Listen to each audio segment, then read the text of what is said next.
Հանձնաժողովի հարգելի անդամներ, այսօր ներկայացնում ենք պետական նպաստների մասին և պետական կենսաթոշակների մասին օրենքներում փոփոխություններ կատարելու վերաբերյալ նախագիծը, ուրեմն նախագիծը հիմնականում վերաբերում է նախ երեխայի ծննդով պայմանավորված երաշխիքների բարեփոխումներին և երկրորդ մասով վերաբերում է կենսաթոշակների և նպաստների վճարման եղանակի փոփոխությանը։ Ուրեմն պետական նպաստների մասին օրենքով առաջարկում ենք հետևյալ փոփոխությունները,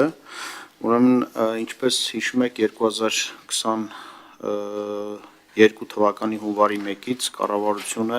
հաստատել էր մի ծրագիր, որն ուղղված էր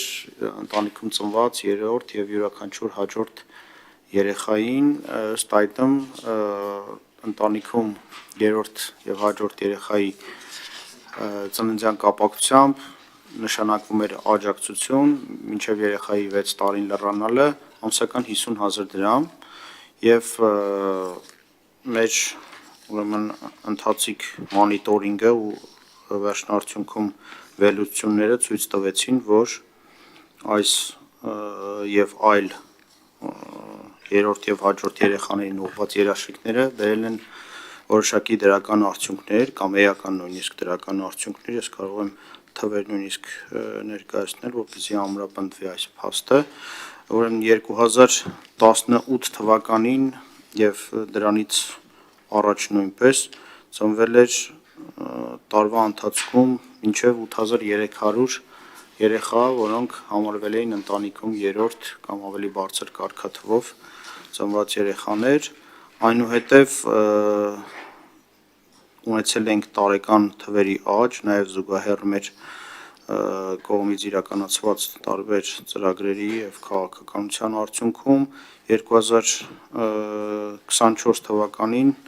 այն հասել է մոտավորապես 11200-ի, այսինքն շուրջ 45% և միջինում տարեկան 7% աճ ենք գրանցել երրորդ և հաջորդ երեխաների մասով, միևնույն ժամանակ նշեմ, որ այն ծրագիրը, որի մասին քիչ առաջ խոսում էի, նրա ժամկետը, գործողության ժամկետը մինչև 2025 թվականի դեկտեմբերի 31-ն էր և մենք ունեինք հանձնարարական, որ պետք է վերլուծենք այդ ծրագրի արդյունքները և ըստ այդմ առաջարկություն ներկայացնենք դրա նպատակահարմարության շարունակելիության և միգուցե եթե արդյունք չտար դադարեցնելու վերաբերյալ, բայց արդյունքները ինչպես նշեցի բավականին դրական էին և ըստ այդմ մենք քննարկել ենք և կառավարությունը որոշում է կայացրել առաջարկի ազգային ժողովին, որպեսզի այն աջակցությունը, որը նշանակված է այսօր, դարձնենք պետական նպաստ, որը այսուհետ կլինի օրենքի տեսանկյունից պետական երաշխիք և սա նշանակում է, որ այլևս այն օրենքը ընդունվելու դեպքում կդառնա մեր հերթական նպաստներից մեկը և կլինի ամրապնդված երաշխիք բոլոր ընտանիքների համար, այն ընտանիքները, ովքեր մինչ օրս ստացել են, այսինքն իրավունքը ձեռք են բերել, կշարունակեն ստանալ մինչև երեխայի 6 տարին լռանալ և ըստ էության հունվարի 1-ից օրենքը ընդունվելու դեպքում այն նպաստի տեսքով կշարունակի վճարվել նաև նոր շահառուներին։ Հաջորդ հարցով առաջարկում ենք գործող երեխայի ծննդյան միանվագ նպաստները, քանի որ գիտեք, որ կախված երեխայի կարգաթվից տրամադրվում էր նպաստի տարբեր չափեր, առաջարկում ենք կատարել համահարթեցում և բոլոր երեխաներին, ծնված երեխաների համար վճարել ընտանիքին նպաստ նույն չափով և առաջին, երկրորդ երեխայի դեպքում այսօր 300,000 դրամ է վճարվում, երրորդ և չորրորդ երեխայի դեպքում 1 միլիոն և հինգերորդ և յուրաքանչյուր հաջորդի դեպքում 1,5 միլիոն դրամ, մենք առաջարկում ենք այն դարձնել 500,000 դրամ եւ նաեւ վստահ ենք, որ սա այն գումարն է, որ ընտանիքներին ավելի քան կբավարարի երեխայի ծննդով պայմանավորված բոլոր ծախսումները եւ առաջին անհրաժեշտության գնումները կատարելու համար։ Միևնույն ժամանակ կրկին հիշեցնեմ, որ երրորդ եւ հաջորդ երեխայի ամսական 50,000 դրամների փորձնական ծրագիրը, քանի որ դարձնում ենք նպաստ, սրանք շատ փոխկապակցված են իրար հետ այս առաջարկները, որովհետեւ այն ավելի բարձր կարգաթվով միանվագ ավելի բարձր չափերը ըստ էության գալիս է փոխարինելու երրորդ հաջորդի նոր նպաստի տեսակը, որը երեխայի ծնվելուց հետո 6 տարիների մեջ շատ ավելի մեծ գումար է նախատեսում եւ սա երկրորդ մասով եւ երրորդ առաջարկի հետ կապված առաջարկում ենք թե երրորդ եւ յուրաքանչյուր հաջորդ երեխայի առաջարկող նպաստը եւ միանվագ ծննդյան նպաստը տրամադրել այն ընտանիքներին, ում ծնված երեխան կհանդիսանա դիմելու պահին կհանդիսանա Հայաստանի Հանրապետության քաղաքացի, չնայած որ օրենքի իմաստով երկու Հայաստանի Հանրապետության քաղաքացուց ծնված երեխան օրենքի իմաստով համարվում է քաղաքացի, սակայն դրսում ծնված եւ այնուհետեւ չանձնագրավորված կամ Հայաստանի ԿԿ համակարգում ծնունդը չգրանցած երեխաների դեպքում այդ փաստը դուրս է մնում պետության տեսադաշտից եւ ըստ էության կարող են իրենք լիարժեքորեն չլինել Հայաստանի Հանրապետության քաղաքացի, այսինքն չենք ճանաչում իրեն որպես քաղաքացի,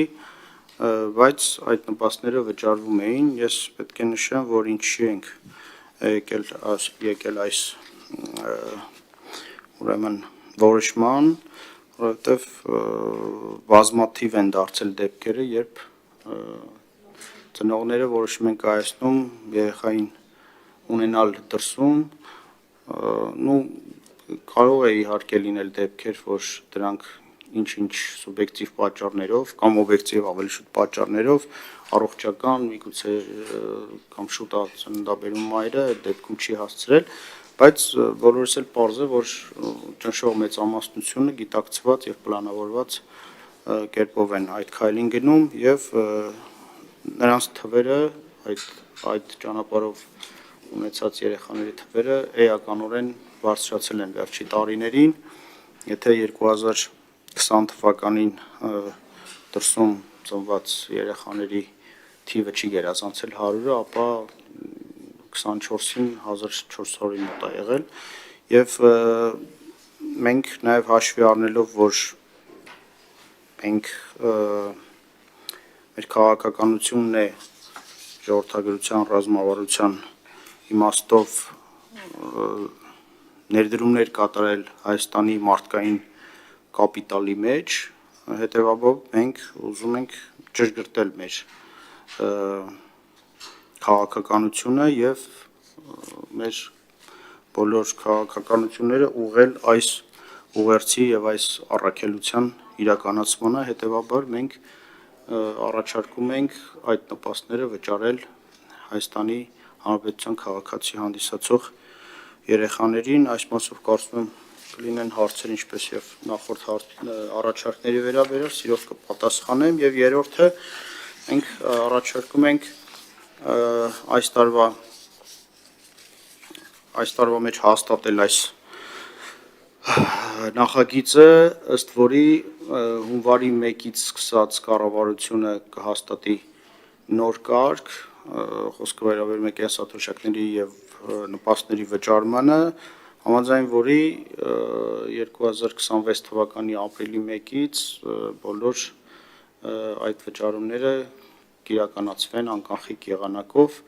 եւ դրա անցման հետ կապված կառավարությանը խնդրում ենք լիազորել համապատասխան կարգավորումներ մշակել եւ ըստ էության ինչպես եւ 20, 21, 22 թվականներին այդ անցումները կատարվեցին փուլային, եթե կհիշեք, շարունակել արդեն բոլոր շահառուների մասով։ Հիմնականում սրանք էին մեր առաջարկները, հարցերին սիրով կպատասխանեմ, շնորհակալություն։